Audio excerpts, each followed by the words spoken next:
Hi, Phil Schoenberg, Fastpitch Power. So now we've done the first three phases of the pitch. And again, just to recap, load, reach phase, track phase, and now the last of the four phases, the fire and drive phase, the actual delivery of the ball, are all critical components, elements to the ability of the young developing pitcher or even more advanced pitcher to commanding the strike zone with maximum speed.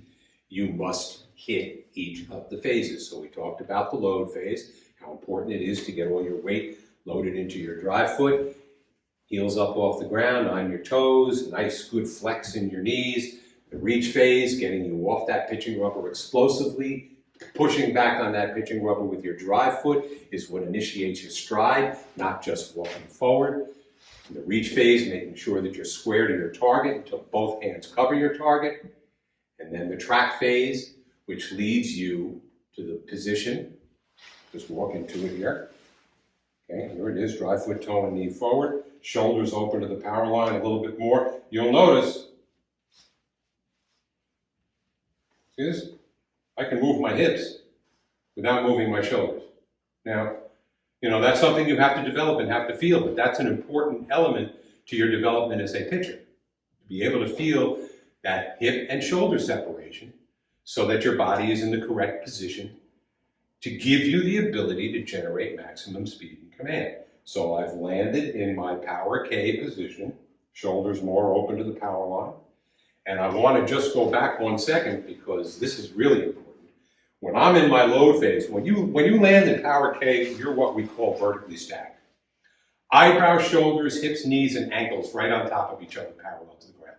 This is not vertically stacked. This is not vertically stacked. This is not vertically stacked. This is vertically stacked. And you all know how to do it. If you're standing in the hallway at school talking to one of your friends, you're vertically stacked.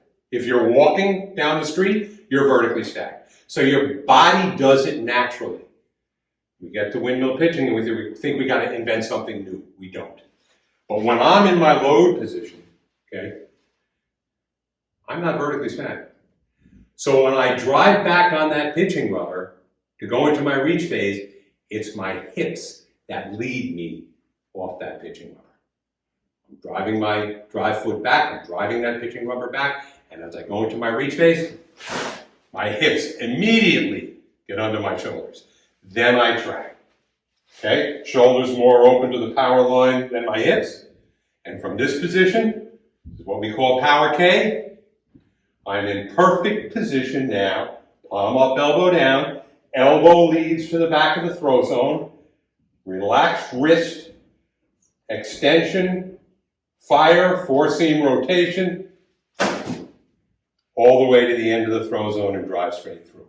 Now you will notice that because my hips were in the correct position, my drive foot was able to come through this way and not this way. My shoulders remained a little bit more open to the power line because that's what establishes my throw zone. But even as I go to deliver the ball in my fire and drive phase, my shoulders are going to gently rotate back to not quite the same angle as my hips, but they're going to gently rotate back, incidental to the delivery, not instrumental, meaning that it happens because that's how your body moves naturally. It's not something that you force. Never want to see anybody delivering the ball this way. So forearm fire, we've discussed it thousands of times. We know what it is now. Elbow down, palm up, elbow leads to the back of the throw zone with forearm lag, extension. Here's your extension. You don't want to snap your elbow. You don't want to, this is flexion, not extension. Here's your elbow power. Here's where your power comes from. Back here, nice, relaxed, whippy wrist. Fire and drive straight through. So, if we're looking at this as one complete thing, load. I'm doing my little bit of a backswing here. Behind my body, I want to keep everything on this plane. Even if I've got a side plane here, when I track, it's going to become a front plane, but everything stays right on it. So I'm back, okay, load, okay, rage, traction, fire and drive.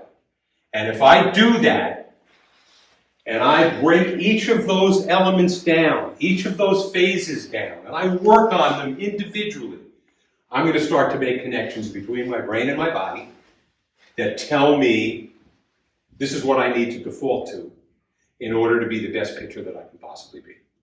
I hope that this has been useful for you guys. We love to hear your comments and questions. And for a complete, comprehensive breakdown of all the great drills to get you to be able to feel and perform these movements consistently over and over and over again, Fastpitch Power Plus will give you all that and more. And how we just broke down the phases of, all 4 phases of the windmill pitch, that's exactly how we do our video analyses for members of Fastpitch Power Plus. Talk to you next time.